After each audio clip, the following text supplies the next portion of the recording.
11:30 de la mañana, continuamos en Radio Sónica en la mañana del arranque. Ya está con nosotros Julio Burman, él es doctor en ciencia política, bueno, politólogo. Vamos a estar analizando. Julio, te presento, te saludo, buen día, ¿cómo estás? ¿Qué tal? ¿Cómo les va? ¿Bien? Bien, todo bien. Bueno, vamos a continuar hablando y desandando lo que es la actualidad nacional, que es lo que nos lleva en el día a día. Veníamos hablando un poco... fuera del aire, la pregunta que creo que es clave y es la discusión al día de hoy, más allá de lo del día a día, es la primavera sigue, la primavera de Milei sigue, se mantiene con muy buena imagen y lo que llama la atención es que es en los sectores quizás más bajos. Sí, en los que peor la pasan. Yo creo que, bueno, vos decías cuánto dura, y yo creo que esto va a durar un rato más. Porque me parece que Milei está haciendo un par de cosas con mucha habilidad. Por ejemplo, Misiones, ¿no? Misiones es si querés, el caso que todos miran, claro, como donde ya se acabó la primavera.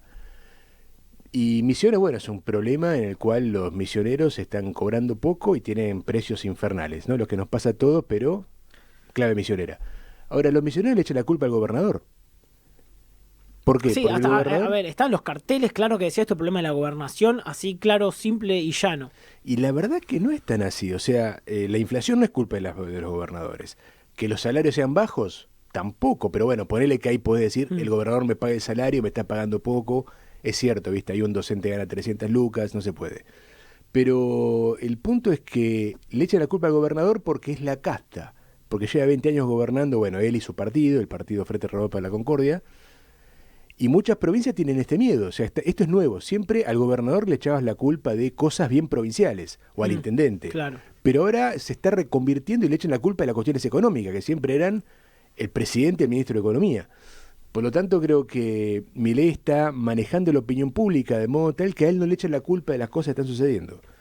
Por lo tanto, ahí yo no sé cuándo se da vuelta la taba, porque si no te están evaluando a vos, por eso evalúan a una casta o a los que estaban antes, entonces cambian las cosas. Aprovecho y me voy un poco por la tangente cuando vos nombrás a la casta, tomamos el discurso de Milei que los nombra, los acusa y demás. ¿Puede ser que en este discurso que toma el presidente de ir contra la casta se le esté perdiendo miedo a la vieja política, justamente a lo que él denomina la casta? Pongo otro ejemplo fuerte, son las denuncias a Espinosa. Espinosa, ¿cuántos años estuvo en silencio, que pasaba desapercibido y de repente le empiezan a caer denuncias al intendente de La Matanza? ¿Puede ser que se le haya perdido el miedo a esa casta? Bueno, también está sufriendo el de San Martín. También. Pero creo que acá, bueno, vimos lo de Insaurralde, creo que esto tiene que ver un poco con la interna bonaerense, ¿no?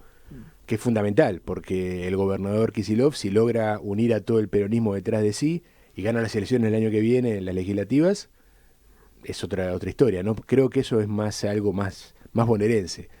Pero sí, tal vez, bueno, sin duda, ¿no? La política está toda sufriendo, el único político que tiene más imagen positiva que negativa es Milei, y los que le siguen en el ranking son gente del gobierno, Patricia Bullrich, la propia Villarruel.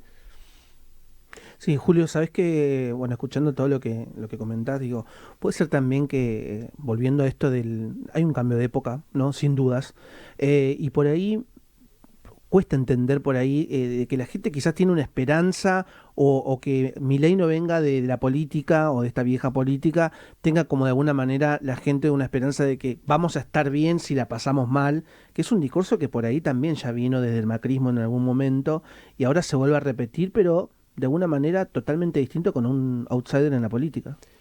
Lo interesante es que Milei no te promete, porque el macrismo era eso, ¿no? La luz al final del túnel. Milei te dice, vamos a hacer potencia en 35 años, vamos a hacer potencia. Él te pone metas súper altas, pero no te dice cuándo, el tiempo es de Dios, dice.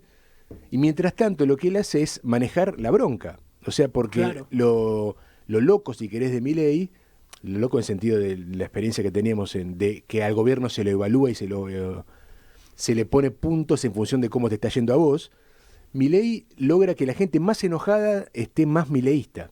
O sea, los jóvenes, digamos, que no consiguen laburo, los trabajadores en negro, la gente de las provincias que odia al AMBA. Bueno, todo eso es lo que Milei es el mileísmo, ¿no? O sea, la gente más enojada con la política y con la realidad es la que más banca a Milei, ¿no? Yo el otro día estaba hablando con un conductor de un auto, de una marca de aplicación, Y el tipo estaba completamente enojado, pero su vida era un desastre. Tenía 3 pibes, 20 y pico de años, vivía con la suegra, no le alcanzaba para mantener siquiera el auto que estaba manejando, y le echaba la culpa de toda Massa, ¿no? Es como que no se rompió el termómetro de echarle la culpa al presidente por las cosas que pasan. Por eso el presidente siempre juega con que él, en el fondo, es como que no es el que está a cargo de las cosas, ¿no? Canta en el Luna Park, le está rindiendo esta idea de que él se presenta como que no es el político que está a cargo de lo que está sucediendo con tu bolsillo. Bueno, en este caso fue un poco ayer las declaraciones de Francos. Bueno, el presidente no entiende de política. Creo que ese juego que hace, que vos muy bien señalás, es lo que justamente vos decís, le mantiene bien la imagen. Y me da la sensación de que se mantiene también por la historia política de estos últimos años, y que en la oposición tampoco hay una imagen que pueda captar algunos flashes, algunas luces, porque la realidad es que hay una oposición o no hay oposición en este momento. Sí, bueno, hay mucho sentimiento opositor, el peronismo sigue siendo un partido muy grande, con mucho voto y mucho dirigente, no hay liderazgo claramente, no lo puede haber, hasta que no se empieza a visualizar un candidato, no va a haber un liderazgo unificado, aparte el PJ ya sabemos que no existe como partido, o sea, es sumamente débil, no hay un líder del PJ, bueno, hasta hace poco era Alberto Fernández el presidente, bueno. Pero creo que el tema es que están en 2 discursos distintos, ¿no? Milei está consiguiendo esta nueva forma de llegar a los que tienen bronca y representarlos, o que se identifiquen con él, y la oposición sigue esperanzada en que haya un clic en la sociedad y que empiecen a evaluar su realidad y a decir la culpa de esto de Milei. El tema es que ese clic no está llegando, ni sé cuándo va a llegar. Tal vez le siguen echando la culpa a la casta, entre comillas, o a los que gobernaban antes por un tiempo más. A ver, Milei puede ser que no llegue porque Milei es sincero y está cumpliendo lo que dijo que iba a hacer, porque la realidad es Milei, durante que se lanzó como candidato, él dijo: yo voy a ajustar, esto va a ser duro, esto va a ser difícil, van a aumentar las cosas, voy a sacar los subsidios, voy a sacar todo. Puede ser que la gente lo siga bancando porque está haciendo lo que dijo que iba a hacer y prometió.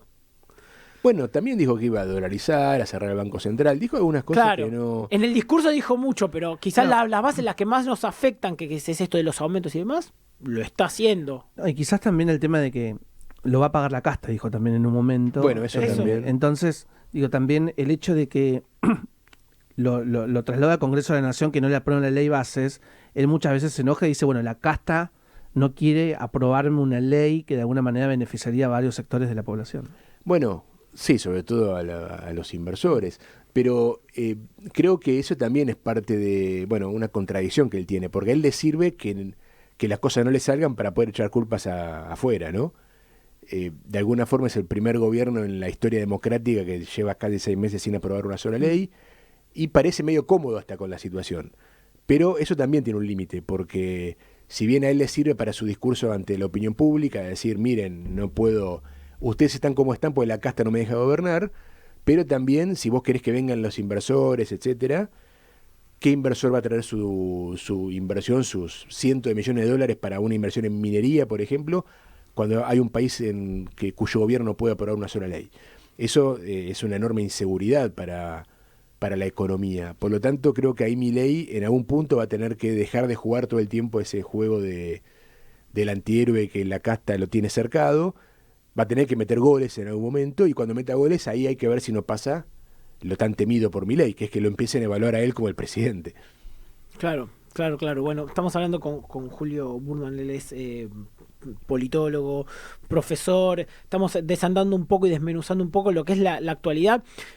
Estamos hablando de buscar inversiones en un contexto en el que Milei en justamente está de viaje, está en Estados Unidos, charlándose con empresarios, y por otro lado teníamos acá la discusión de la ley bases que hablamos hace un ratito con Norman, nos ponía en panorama que o que había muchas chances de que termine saliendo esta semana. La pregunta es, este juego político, ¿hasta cuándo va a durar? ¿Hasta cuándo lo aguanta el pueblo? No sé, pero la política misma, el juego de Milei que decís del antihéroe. Bueno, si aprueba la ley, como dijiste que puede suceder, y aparte está todo dado para que suceda, porque la verdad que no hay mucha oposición a la ley. Si no se aprobó antes es porque en el fondo Milei le retiró, Pues si él se queda negociando más tiempo con Pichetto y con los radicales, también la sacan en febrero. Pero, y ahí es donde aparece esta idea de que en el fondo pareciera que no la quiere, ¿no? Pero bueno, una vez que tenga la ley, creo que tal vez un poco empieza a cambiar, ¿no? Porque ahí sí. Una de las promesas de Milei fue que con la ley se reactiva la economía. Digamos, ahí es cuando Milei va a empezar a encontrarse con sus propias realizaciones. Claro, también, bueno, se habla políticamente del tema de que al no salir la ley, el DNU está vigente, pero también te da tiempo para, bueno, llenar un espacio, ¿no? Porque el DNU sigue vigente más allá de la ley, ¿no? No, el DNU sí, pero bueno, la ley tiene el régimen de inversiones, la ley Claro. tiene las privatizaciones, cosas en las que Milei apuesta. Y bueno, también es cierto que eso es un engaña pichangas, porque la ley esta, bueno, dice todas las empresas se pueden privatizar, pero de ahí a que se privaticen hace falta todo un Sí, conjunto de cosas, no es totalmente. inmediato. Pensemos cuando Menem privatizó, fue un proceso de larga duración y eso que estaba lleno de europeos que entraban para comprarse las empresas públicas de servicios domiciliarios, que fue un enorme negocio además, ¿no? Pero bueno, en este caso creo que hay que ver cómo empiezan a jugar las expectativas una vez que tenga Milei todo esto, porque él está apostando mucho también a que se recupere el consumo y a que, por ejemplo, haya crédito hipotecario, que es una de las grandes promesas de Claro. este modelo, ¿no? Porque parte de la gracia del modelo eh, con estabilidad macro y con salir del cepo, etcétera, es que el banco empieza a darte crédito para que puedas te empieza a financiar el banco y no el Estado, ¿no? Pero ahí también tenemos una duda importante, ¿no? Hace mucho tiempo que en Argentina no hay crédito. Todo este siglo XXI no hubo. No hubo. Recién ahora los bancos empezaron a dar un poco, pero bueno. Y muy mal, o sea, los jóvenes nunca... No existe el joven que se compra una casa a cuotas. No, Como es pasa- imposible, es imposible. Como pasa en Chile, como pasa en Paraguay, digo, no es que estamos hablando de Suiza. Y bueno, esa apuesta que el otro día la menciona en una entrevista que le hacen en un canal donde siempre hay entrevistas, diciendo, estamos ahora discutiendo los créditos hipotecarios. Bueno, si eso llega, Menem había logrado finalmente su buena relación con siempre uno lo compara con Menem, Y sí, ¿no? y es lo Su más buena- parecido, van por el mismo carril. Es el único que más o menos se parece a lo actual. Pero él logró esa relación con la opinión pública cuando se veía el voto cuota, se veía la posibilidad de que uno, aún con bajos ingresos, podía, por ejemplo, viajar a Europa en cuotas fijas, etcétera. Hay que ver si Milei logra eso, ¿no? Porque si no, todo esto habrá sido para nada. Vamos a hablar un poco también de la buena imagen que en principio tiene a nivel internacional. Yo no sé cuán buena imagen realmente tiene y cuál es lo que vende Milei afuera. Vos, Julio, ¿cómo lo ves? Hablando ya un poquito más de Milei afuera y de Argentina en la geopolítica mundial. Bueno, creo que Milei está logrando una repercusión internacional, un impacto internacional. Medir imagen internacional es muy difícil. Bueno, porque, sí. O sea, ¿cómo sabés qué opinan los colombianos de Milei? Es muy difícil saber eso. Pero sí podemos ver en los medios que está impactando mucho porque, bueno, hay dos razones me parece. Primero que él tiene una personalidad muy Extravagante, sí. extravagante, Disruptiva también, ¿no? tal cual. Él va a otros países, hace lío y sale en todos lados. Vimos lo de España, ahí realmente se convirtió Claro. en...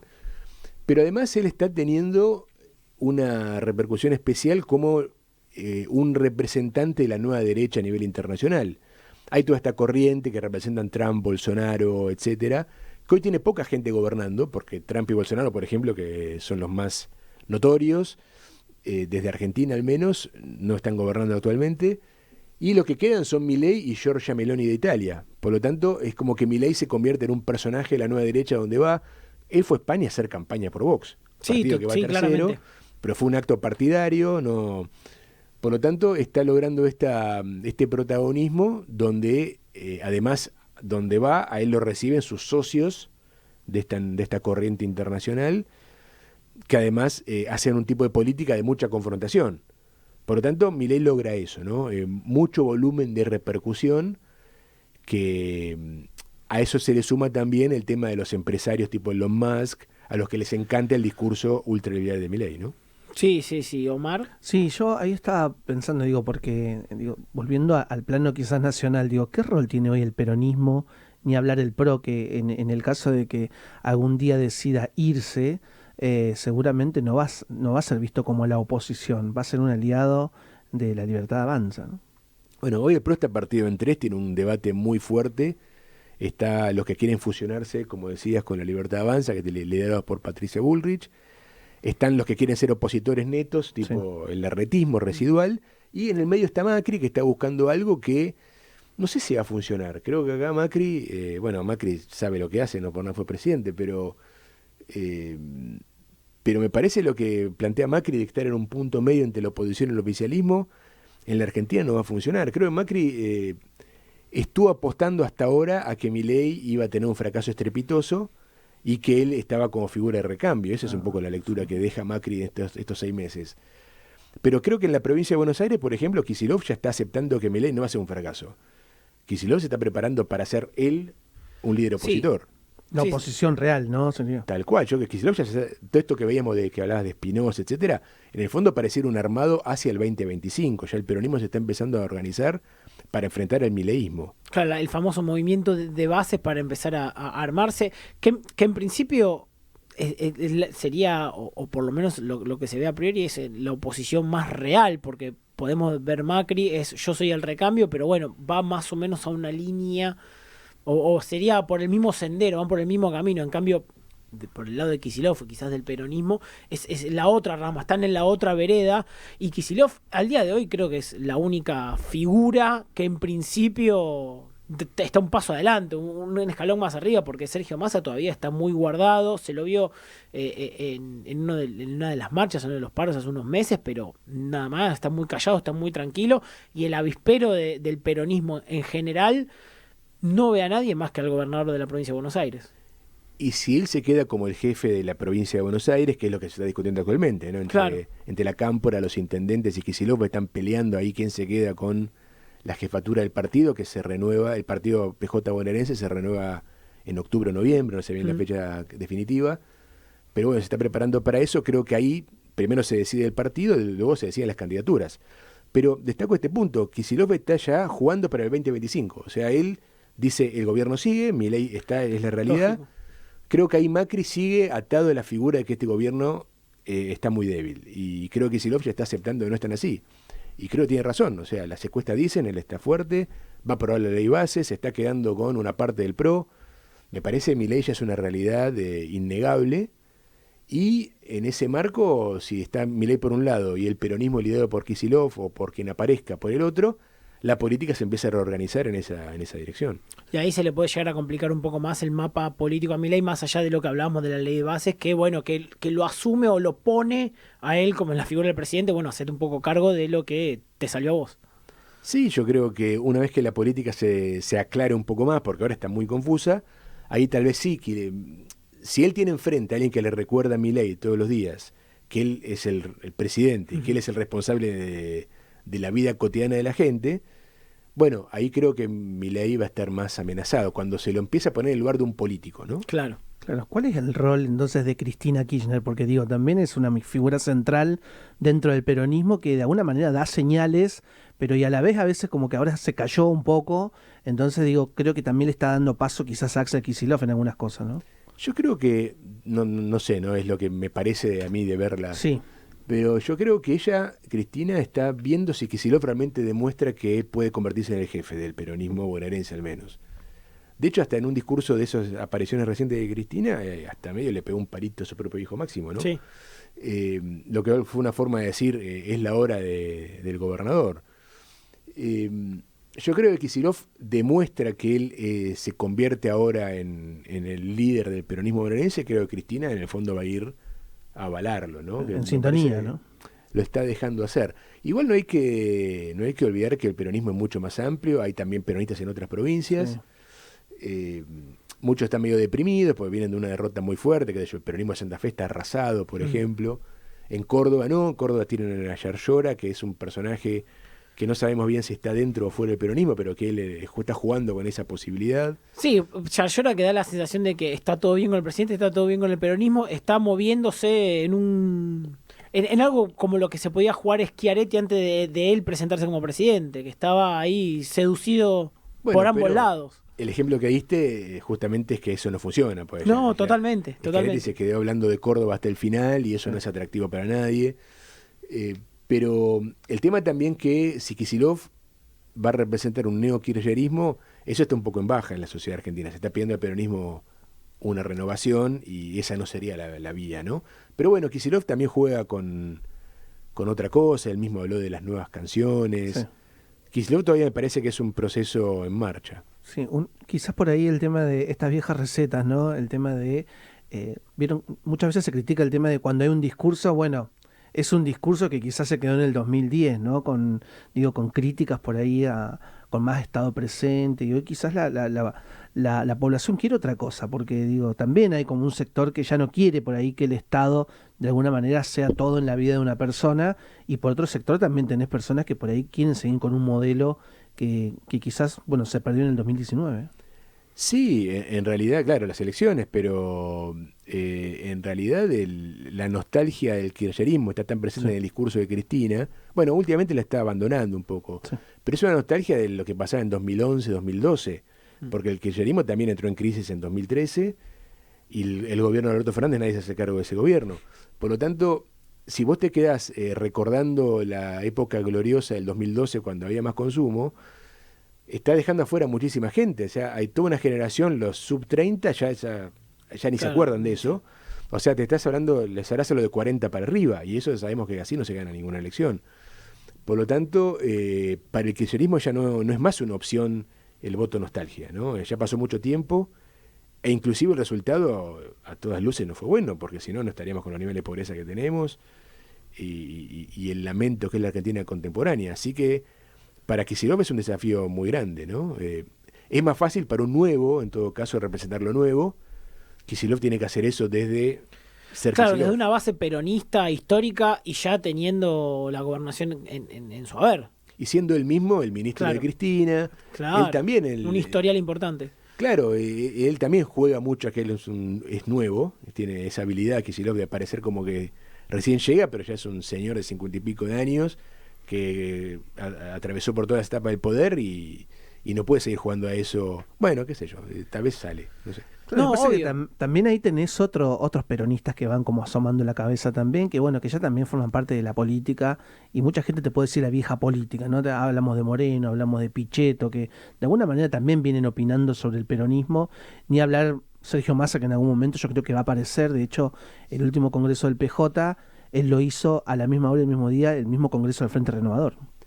Bueno, lo de Moreno y Pichetto es interesante porque son como muy efectivos para hablar en los medios, hablan de cosas distintas, recuperan, sobre todo Moreno, la idea de un peronismo más tradicional, pero al mismo tiempo son dos personas que nunca le han pegado en materia electoral. O sea, Moreno ya no pasó de las pasos No dos pasó, veces consecutivas, y Pichetto nunca ganó en su provincia. Es el eterno perdedor del peronismo rionegrino, y cuando se lo medía para presidente daba menos de 1%. Por lo tanto, parece que tiene una función más parecida a la del testimonio ideológico.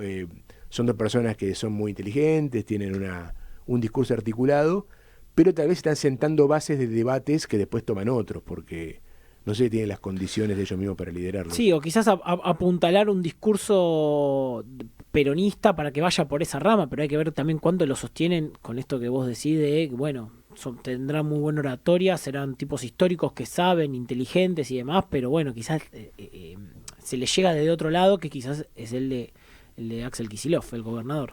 Pero bueno, vos tenés ahora toda una generación de peronistas sub 30 que viven sobre todo en las redes, etcétera, pero toman mucho esos discursos, pero lo toman ellos. Tal vez en el fondo lo que están haciendo Pichetto y Moreno con ese discurso de nostalgia de un peronismo más conservador y más tradicional es hacer el discurso, el trabajo ideológico, si querés, para que lo tomen ellos, ¿no?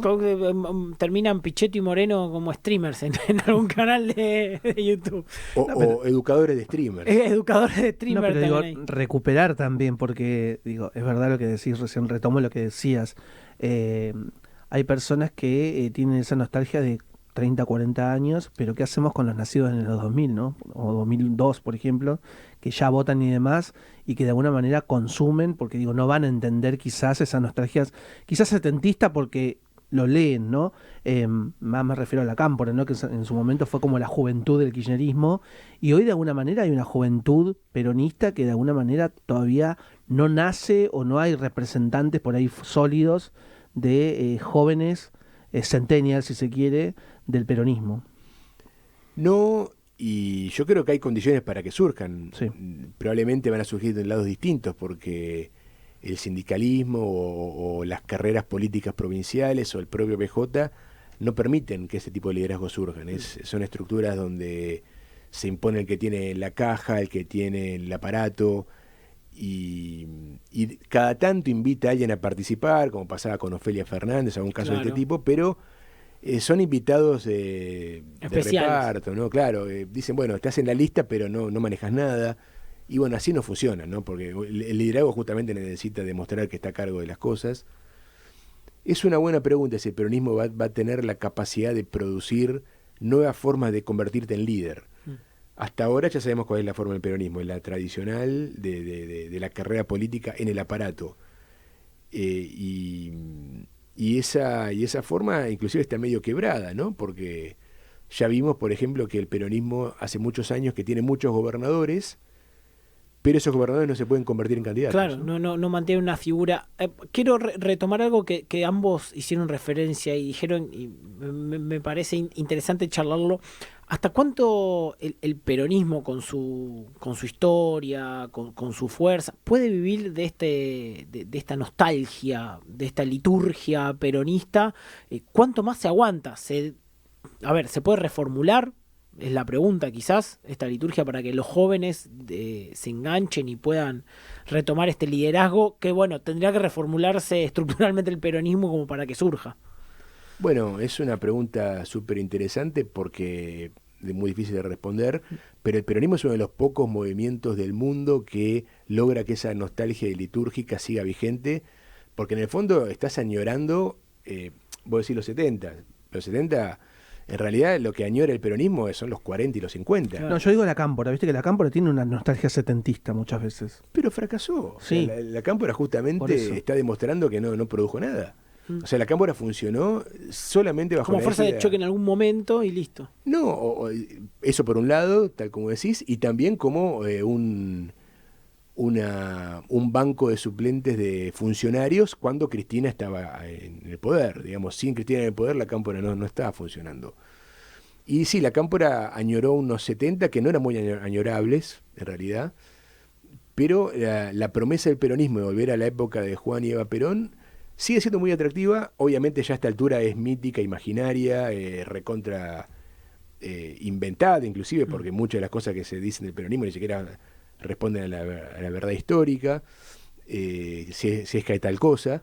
Pero el mito del peronismo sigue funcionando y de alguna forma son las aspiraciones de una Argentina con sueño de grandeza, porque esa fue la buena época de la Argentina, ¿no? Una Argentina que, no sé, era el quinto ejército del mundo. O sea, la Argentina de Perón era una Argentina muy potente, ¿no? Con 1000 barcos de Marina Mercante Argentina en el mar argentino, ahora no hay ni uno.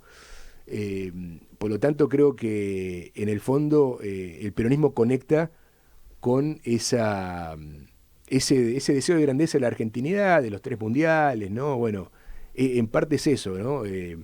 Sobre todo el peronismo hacia atrás, ¿no? El peronismo de la época kirchnerista es más la contención social de un país en crisis, pero el peronismo, el de Moreno, si querés, claro, es la ilusión de volver a ser una potencia, ¿no? Que es algo muy parecido a lo que hace Milei. Milei habla del siglo XIX, claro, ¿no? Te quiere llevar a aquel punto, a cuando vinieron tus bisabuelos.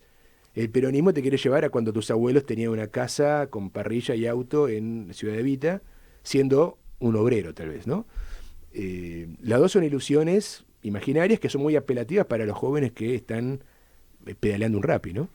Julio, muchísimas gracias por este ratito que compartiste con nosotros, con este análisis y esta charla que surgió con un poquito de todo, porque hablamos de Milei afuera, Argentina afuera, el peronismo, la oposición y demás. Julio, de vuelta, muchas gracias. A usted, muchas gracias por la invitación. Gracias. Dos minutitos, faltan, nos empezamos a despedir, Omar. Bueno muchas gracias, un placer compartir esta primera vez al aire contigo. Le mandamos un saludo a José, que tuvo que salir de urgencia para su otro trabajo. Ernie Gómez en la operación técnica. Un abrazo gigante como todos los días. Florcita Sánchez en la producción de este programa. Mi nombre es Pablo García. Mañana, otra vez, 10:30 de la mañana, ponen play en Radio Sónica y se encontrarán con un nuevo programa del arranque. Muchas gracias. Nos quedamos con ganas de contarte mucho más. Pusimos en marcha la mañana de Radio Sónica con toda la información y lo que querés saber. Esto fue El Arranque con Maxi Lecky.